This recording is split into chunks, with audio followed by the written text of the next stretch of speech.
Isreal Adesanya, the last style bender. Now, a lot of you might have a lot of differing opinions on him as a whole, but I think the recent losses he had in his career saved him.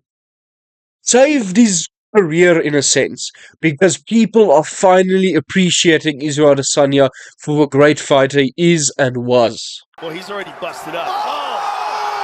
Out cold. A man of his word. Oh my goodness. And He now called the it.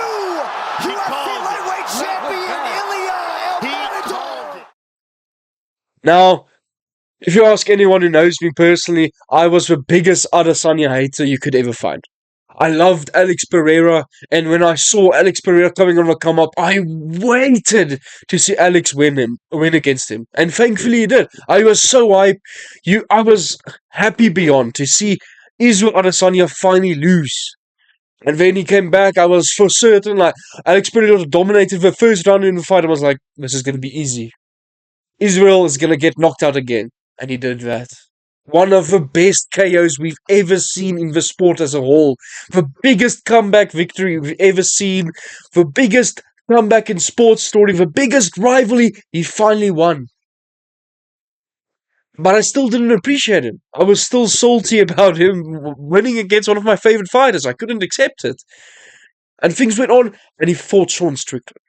And we all counted Sean Strickland out. We were like, this is impossible that Sean Strickland was going to win. I actually predicted he was going to win, but this was before I did YouTube. But that was more of a, I'll just pick him because I dislike Adesanya. And after the loss, people discredited him, and we didn't start to talk about him anymore. Israel Adesanya was out of the equation. He didn't matter. There were various reasons people disliked him, from his cringy one-liners to some boring fights and one robbery. I think the second Robert Whittaker fight was a robbery, but either way, he has a great career. And I also disliked him because he had just beaten my other favorite fighter for a long time, Paulo Costa, and literally dog walked him, like literally. But I disliked Adesanya. I didn't like him. And then came the Dricus fight. Now, this fight is riddled with controversy and a lot of different things.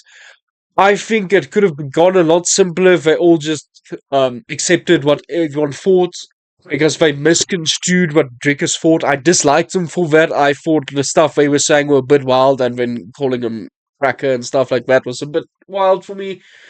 But luckily, after this fight, that's when everything changed. He showed the next level of humility after the fight. Accepted Dricus, apologized for everything. And do I think he would have done this if he'd won? I would say no. But thankfully he didn't win, so we could see this nice, humble version of Adesanya. Now, Adesanya has had a beautiful career.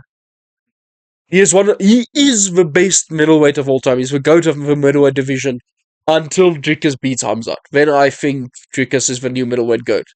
After that fight, him and Kamaru Usman finally invited him into the four horsemen of African champions, the ones who dominated the UFC for a long time, and Dricus is thankfully following in their footsteps that they did in the previous years. And I think after this fight, people started to appreciate Adesanya more. We didn't appreciate Adesanya much in his prime. We didn't realize how active he was. Same with Kamaru Usman. These great champions we didn't appreciate much in their time. How dominant and how active they were. They were fighting like twice or max like 3 times a year. We don't see that much in champions. And especially now, we haven't seen Adesanya in a while. It's weird.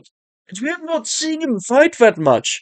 And he brought a lot of eyes to the sports, a lot of different the anime community. I know a lot of people don't like him, but he brought those eyes to the sport, and we need eyes to the sport to keep it alive. And he dragged it there. He had great athleticism. He has one of the best walkouts we've ever seen. He has two of the best finishes we've ever seen.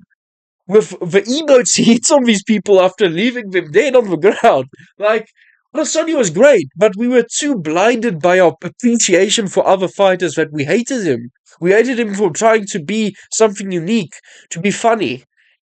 And then came the most important loss that changed his career. The Abavov loss. This Marvel loss was hard to watch. Like, I thought Adesanya was going to win. I thought he was going to school Marvel, but clearly that didn't happen, and it was sad. I didn't expect myself to feel as bad as I did. It wasn't nice to see Adesanya lose like that. And when he hit the ground, like afterwards, it broke my heart, man. Like, Adesanya is a great fighter. He's a warrior, but he's also a good person. The speech he gave after the second Pereira fight was heartwarming. It means a lot, and I'm sure it really helped a lot of people in a deep place at the time with a struggle. And we need to appreciate that from him. And after the Marvel loss, he kept it humble as always. And it's hard. It's hard to see someone who was so high to be now so low. He fought the highest of echelon fighters, dominated the middleweight division. We thought we would never see a new champion. It's crazy what he did in his career. And it's sad, actually, that we're only now coming to appreciate him for what he did through his entire career. We only now appreciate Adesanya for what he's accomplished. For great knockouts he's had, for great decisions he's had, masterclasses as well. We'll skip the Yoel Romero fight, but Adesanya has been one of the most entertaining champions we've had in a long time.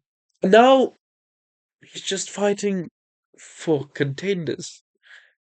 And that's sad. It's sad to see someone going from so high to so low so quickly. And I really hope we do see more of Adesanya. I do need to see him exit in a win at least.